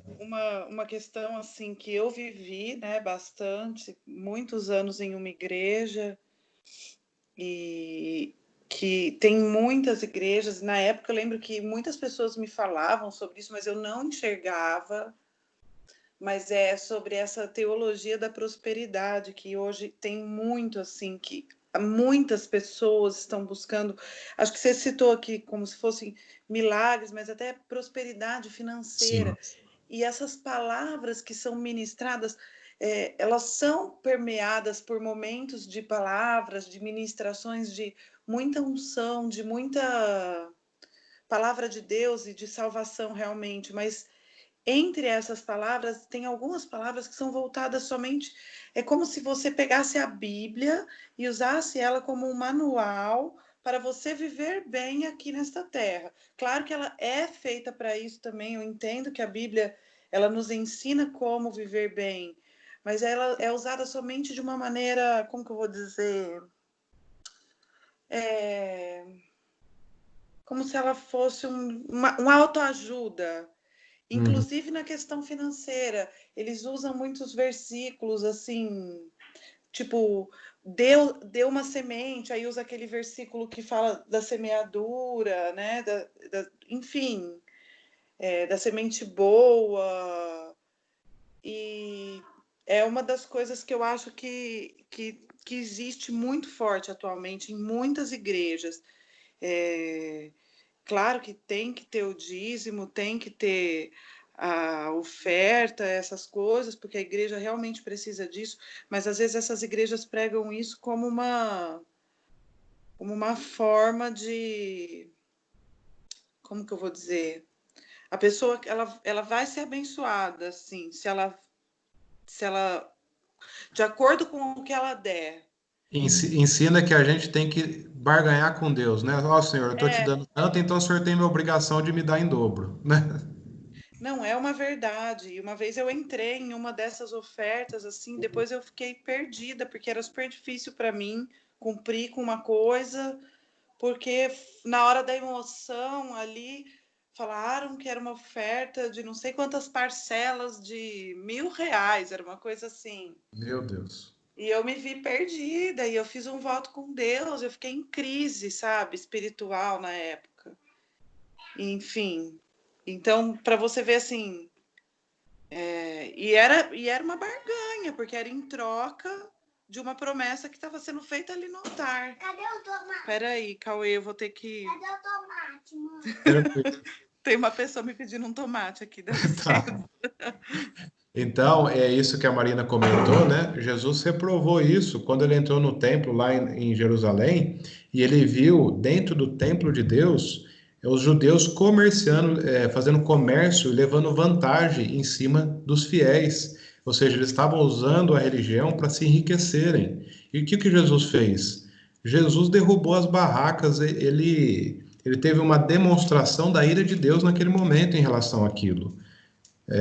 Jesus nunca pecou, e aquele ato dele de se revoltar contra aquilo que estava fazendo não era um pecado cometendo porque ele, como é que se diz, ele perdeu o autocontrole. Ele estava executando um pequeno juízo de Deus em relação àquilo que estava acontecendo. Então, essas pessoas que usam a religião para enriquecimento próprio, tem muito hoje em dia disso que a Marina falou, e de certa forma, as pessoas que estão.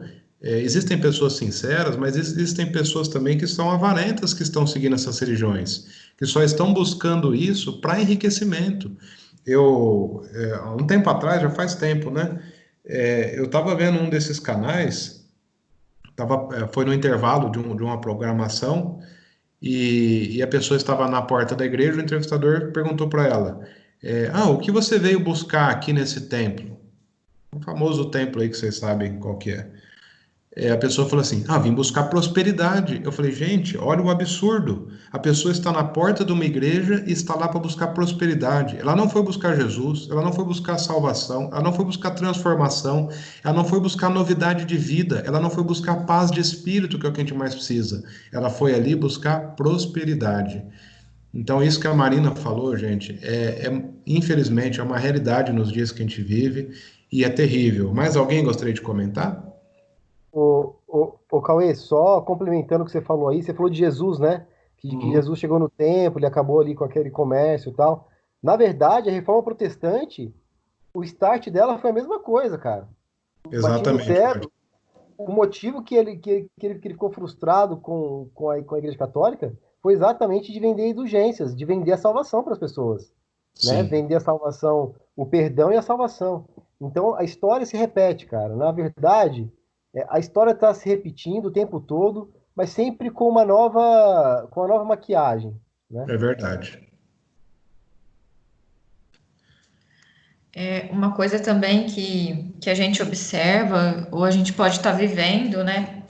Que isso esteja fazendo parte da nossa vida, é que a gente tenha o conhecimento, né, da verdade, né? A gente, né, vai aprendendo, vai absorvendo o conteúdo da palavra de Deus, mas a gente não coloca em prática, né? Ou se acha tão sábio, né, quanto a isso, e Deus faz uma reprovação, né? Não adianta nada vocês saberem tantas coisas se vocês não colocam em prática, se vocês não vivem, né? Se vocês realmente não aceitam a graça, porque muita gente fica vivendo ao pé da letra da lei, né? Eu tenho que fazer isso, eu tenho que fazer aquilo, porque conhecer Jesus vai me dar um monte de regras e esquece de viver a graça, né? Porque Jesus é amor e é isso que a gente tem que buscar em primeiro lugar. Porque o restante, a obediência a Ele, é porque a gente o ama, né? E quem ama tem prazer em obedecer, né? A mesma coisa o filho, quando faz alguma coisa que o pai pede. Por que que o filho faz? Porque ele ama o pai, né? E então, hoje, a gente pode observar isso no cristianismo, né? Conhece tanto, né? E não coloca em prática. E também se acha autossuficiente e por conhecer tanto da Bíblia, né? Isso Coisas mesmo. que a gente observa. Devido ao tempo, a gente vai então seguir rumo à conclusão aqui do estudo, que o tempo já está um tanto avançado. Então, o conselho. A Ana pode ler para a gente, Ana?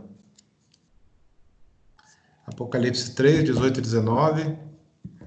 Se ela estiver conosco ainda. Ana? Então eu vou ler aqui, ó. Ele saiu, né? Tá, eu vou ler aqui.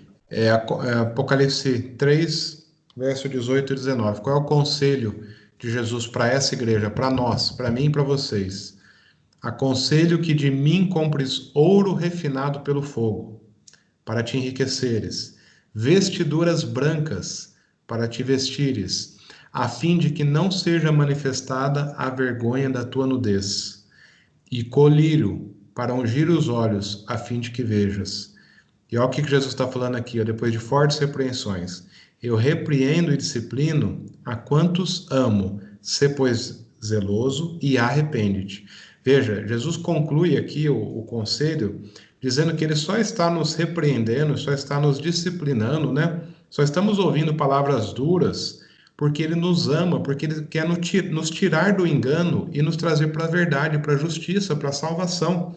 Jesus não está nos repreendendo porque ele quer nos ver moribundo, de cabeça baixa, chorando pelos cantos. Não, ele está nos repreendendo, ele está trazendo clareza aos nossos olhos a respeito da nossa condição espiritual, porque ainda é tempo de salvação. Você lembra como começou a igreja de Filadélfia? Começou dizendo, eis que põe uma porta aberta diante de ti. Ou seja, a porta da salvação ainda está aberta. Eis que põe uma porta aberta diante de ti. Então ainda é tempo de nós nos arrependermos, ainda é tempo de nós nos ajustarmos ao modo de Jesus, de nós pedirmos perdão para os nossos pecados, de nós nos arrependermos, nós mudarmos a nossa conduta religiosa, né? A nossa vida e tudo que nós fazemos. Ainda existe tempo para a gente redefinir as nossas prioridades. Será que o trabalho é mais importante que tudo? E se sobrar tempo a gente faz uma oração, e se sobrar tempo a gente reúne a nossa família para ler um trecho da Bíblia? Não, Jesus é mais importante. O reino de Deus em primeiro lugar, depois as demais coisas nos são acrescentadas, como diz lá em Mateus 6,32, se eu não me engano. 6,33. Então, ainda é tempo. Jesus só está nos repreendendo e nos disciplinando no dia de hoje, na era que nós vivemos, a mim e a você que estamos aprendendo junto nesse momento, porque Ele nos ama. Ele quer nos ver no céu eternamente. E veja que interessante. Laodiceia, a cidade de Laodiceia, lá na época de João, ela era uma cidade muito rica, era o maior centro bancário da Ásia Menor, era especializada em câmbios de ouro e moedas estrangeiras. Inclusive, em Laodiceia, tinha uma cidade próxima a ela, em torno de 9 quilômetros, que chamava Hierápolis. E nessa cidade de Hierápolis, nasciam águas termais bem quentes e também muito rica em minerais. E essa água era muito boa para a medicina. E essa água, Laodiceia, através de aquedutos, né, canalizou para a cidade de Laodiceia para que recebesse essa água fenomenal, medicinal inclusive. Porém, durante o percurso desses 9 quilômetros por esse aqueduto, essa água que nascia quente em Hierápolis chegava morna em Laodiceia. Então essa água que era um pouco salgada por causa dos minerais que continham, ela era morna e salgada, ou seja, gerava náusea em quem tomasse. Mas ela era uma água boa para a medicina, né? Eles usavam. E lá na cidade de Laodiceia, diz aqui que ficava uma das maiores escolas de medicina do mundo antigo. E famosa, inclusive, por curar os olhos a partir de um colírio à base de sulfato, que era abundante na região. E diz também que possuía um centro têxtil que produzia e exportava tecidos finos. E, sobretudo, uma lã negra, escura, preta, né? Que era lustrosa, e diz que era muito cara essa lã que a cidade de Laodiceia produzia. Então veja, Laodiceia, aos olhos dela, ela era rica, ela tinha o colírio, o melhor colírio do mundo, a melhor escola de medicina, e tinha roupas finas. Mas Jesus falou para ela, aconselho que compre de mim, como está escrito aqui, ó, aconselho que compre de mim ouro refinado, riqueza, para te enriqueceres, vestiduras brancas para te vestires, a fim de que não seja manifestada a tua vergonha, e colírio para ungir os seus olhos, a fim de que vejas. O que Jesus está dizendo assim, ó, nós, cristãos, nos dias de hoje, estamos achando que tudo está tudo bem, que nós somos cristãos, está tudo em ordem, que nós temos a Bíblia ao nosso dispor. Hoje em dia, em outras épocas, não muito distantes, a questão de 200 anos atrás, uma Bíblia, as pessoas davam a sua vida para que pudesse ter acesso a uma Bíblia, mas agora você encontra Bíblias na internet por R$7, R$10, R$12, todo mundo pode ter uma Bíblia. Se você não quiser comprar, você baixa um aplicativo da Bíblia no celular ou acessa na internet através do computador. Todo mundo tem acesso à Bíblia. Nós temos acesso a uma quantidade imensa de materiais religiosos, de estudos, inclusive questões, como é que se diz, de escavações, como é que chama essa matéria? Arqueologia. De arqueologia, descobertas bíblias. Nós temos muita coisa para crer que Deus existe, é o Criador e que vem conduzindo todas as coisas e que a salvação é só por através de Jesus. Então nós achamos que estamos ricos em conhecimento. Nós achamos que a veste que estamos vestindo, que é a veste da nossa própria justiça, é o suficiente. E nós achamos que nós estamos vendo as coisas com os olhos corretos, mas o que Jesus está dizendo é que não, que nós deveríamos comprar dele ouro puro refinado no fogo. E o que significa o ouro puro refinado no fogo? Lá em Jó 23:10 ou em Tiago 1, de 2 a 5, significa a fé. A fé é a maior riqueza que nós podemos ter. A fé. Jesus está falando assim, você precisa comprar a fé. Você acha que é religioso, você acha que é cristão, está te faltando fé. É necessário comprar dele fé. E ele diz também, você acha que produz o melhor colírio, você acha que está vendo as coisas da forma correta, mas aconselho que de mim comprem o colírio. Abra sua Bíblia lá em João 16, verso 8. Eu gostaria de pedir para a Josi do Rodney, está conosco? Estou sim. Pode ler, Josi, por favor? É que eu estou fechando aqui. É João 16, verso 8.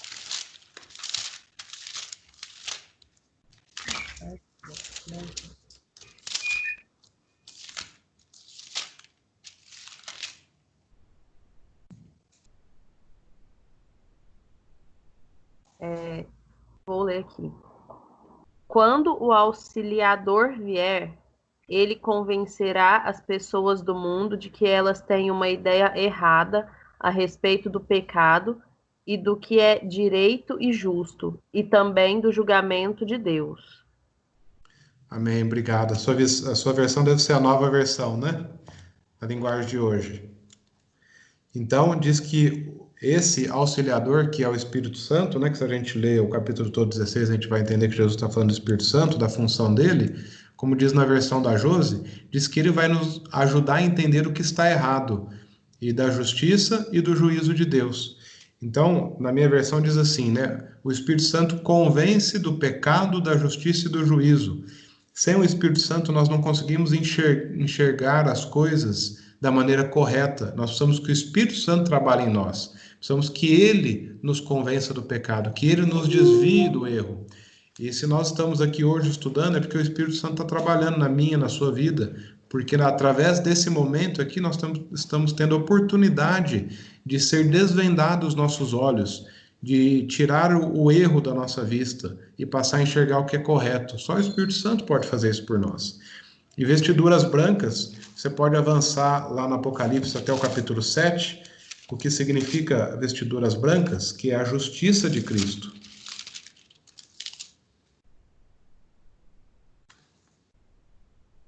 A Marina está conosco? Marina Maldonado. Você lê para a gente Apocalipse 7, do verso 13 até o 17? Peraí. 13. Um dos anciãos tomou a palavra dizendo: estes que se vestem de vestiduras brancas, quem são e de onde vieram? Respondi-lhe: meu senhor, tu o sabes. Ele então me disse: são estes os que vêm da grande tribulação, lavaram suas vestiduras e as alvejaram no sangue do Cordeiro. Razão porque se acham diante do trono de Deus e o servem de dia e de noite no seu santuário. e aquele que se assenta no trono estenderá sobre eles o seu tabernáculo. Jamais terão fome, nunca mais terão sede, não cairá sobre eles o sol nem ardor algum, pois o Cordeiro que se encontra no meio do trono os apacentará e os guiará para as fontes da água da vida, e Deus lhes enxugará dos olhos toda lágrima. Amém. Obrigado, Mar. Então veja, né? Diz que esses que estavam nessa condição diante do trono de Deus como salvos, eles lavaram as suas vestiduras e alvejaram no sangue do Cordeiro, ou seja, eles não estão lá por méritos próprios da sua própria justiça, mas pelos méritos de Jesus, porque a justiça de Jesus estava sobre eles. E como é que a gente faz isso? Quando a gente aceita Jesus como nosso Senhor e Salvador, e demonstramos isso através do batismo. Então, naquele momento, a nossa justiça não é a que está evidente mais, mas é a justiça de Cristo, porque ele passa a pagar o preço dos nossos pecados. A gente aceita esse pagamento, né? Mas Jesus deixa, depois de fortes repreensões, ele deixa então um lindo verso. Toninho, você consegue ler para a gente? Apocalipse 3:20? Sim.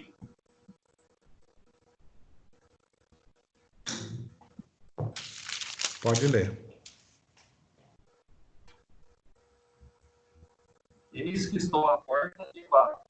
Se alguém ouvir a minha voz e abrir a porta, entrarei em sua casa e cearei com ele, e ele comigo. Amém. Obrigado, Toninho.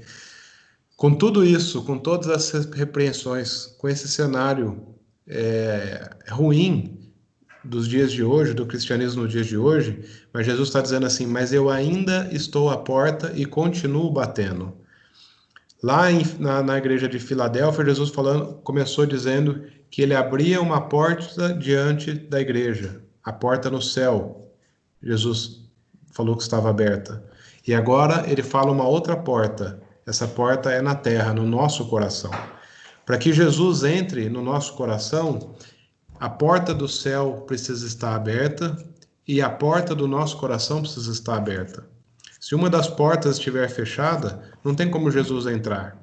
Então, a porta do céu nos dias de hoje está aberta, que a gente chama de a porta da graça, que significa ainda temos oportunidade de arrependimento e de salvação. Essa porta Jesus abriu e diz que ninguém pode fechar. Mas existe a porta do nosso coração que somente nós podemos abrir. Jesus não arromba, Jesus não entra sem a nossa vontade. Ele está dizendo que eis que ele está à porta e bate. Ele está dizendo, estou do lado de fora, mas eu quero entrar. Você vai abrir a porta para que eu entre, para que eu possa entrar e ceiar com você, para que eu possa viver contigo? Essa é a pergunta que Jesus faz para nós. Para que tenhamos salvação, duas portas precisam estar abertas. Uma no céu, que está aberta, e a outra do nosso coração, que somente eu e você podemos abrir. Vai chegar um momento em que essa porta do céu vai se fechar, que é quando termina o tempo de graça, quando finda o juízo de Deus, e próximo de quando Jesus volta para nos buscar. E aí não vai adiantar a gente abrir a porta do nosso coração, porque a porta no céu estará fechada. Então o momento de arrependimento é hoje. O momento da gente se entregar a Cristo é hoje. O momento da gente aceitar que Ele entre no nosso coração, que Ele transforma a nossa vida, é hoje. Hoje é o dia da salvação. Essa porta da graça, que também fecha, além de quando próximo dos dias da volta de Jesus, ela também se fecha quando a gente vem a falecer e a nossa vida é incerta. Quem de nós pode afirmar que amanhã estaremos vivos? Ninguém podemos afirmar isso. Portanto, eu repito, hoje é o dia do arrependimento, hoje é o dia da conversão, hoje é o dia da salvação, hoje é o dia da entrega. A promessa de Cristo é, ao vencedor dele sentar comigo no meu trono, assim como eu também venci e me sentei com meu Pai no seu trono. Jesus quer que sentemos com ele no trono dele, lá no céu, no dia da sua vinda, que nós possamos ser levados junto a ele para o trono celestial. Acabamos então o estudo de hoje. Se tiverem dúvidas e perguntas, fiquem à vontade. e que Deus abençoe a decisão de cada um de nós, de aceitar abrir a porta do coração a Jesus, para que Ele entre e faça morada, nos converta, nos transforme e que nós estejamos na condição de salvos no dia da sua vinda. Amém.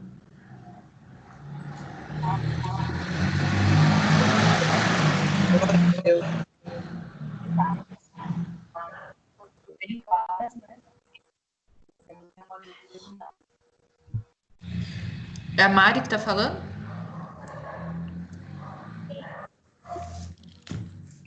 Não dá para te ouvir, Mari. Irmãos, algum comentário, pergunta, dúvida? Senão vamos fazer a oração final aqui e concluirmos o estudo de hoje. Lembrando então que na próxima sexta o Rodner vai passar para nós a visão do trono de Deus, que é um estudo maravilhoso, imperdível e também que nos ajuda a entender mais de quem é Deus, do que Jesus está fazendo e o que Ele tem preparado para cada um de nós. Amém. Então, sem comentários, não tem mais comentários, eu vou fazer uma oração final e estamos dispensados por hoje. Deus abençoe cada um de nós. Senhor Deus de amor, muito obrigado por Tua palavra, por Tua revelação. Muito obrigado, Senhor Deus, mesmo porque quando não é muito saboroso ouvir uma palavra de repreensão, mas o Senhor deixa claro que faz isso por amor, para que nós possamos ter as escamas dos nossos olhos retiradas e possamos ver com clareza aquilo que precisamos melhorar e mudar em nossas vidas. Senhor, e sabemos que toda transformação só é possível ser feita a partir do momento que o Senhor entra no nosso coração, que o Senhor ceia conosco, que o Senhor passa a viver conosco, através da nossa escolha, da nossa decisão. Nós queremos aqui, então, Senhor Deus, declarar que abrimos a porta do coração ao Senhor e queremos nos entregar diariamente a Ti. Por favor, Senhor Deus, faça a morada e faça todas as mudanças que precisam ser feitas em nossas vidas para que estejamos na condição de salvos naquele grande dia da sua volta. Muito obrigado por tudo, Deus, que o Senhor abençoe a vida de todos os nossos amigos e irmãos que estão aqui nesse estudo, das suas famílias, familiares, e que essas boas novas de salvação cheguem a todos nós. Em nome de Jesus, nós pedimos e agradecemos, também com o perdão dos nossos pecados. Amém. Amém.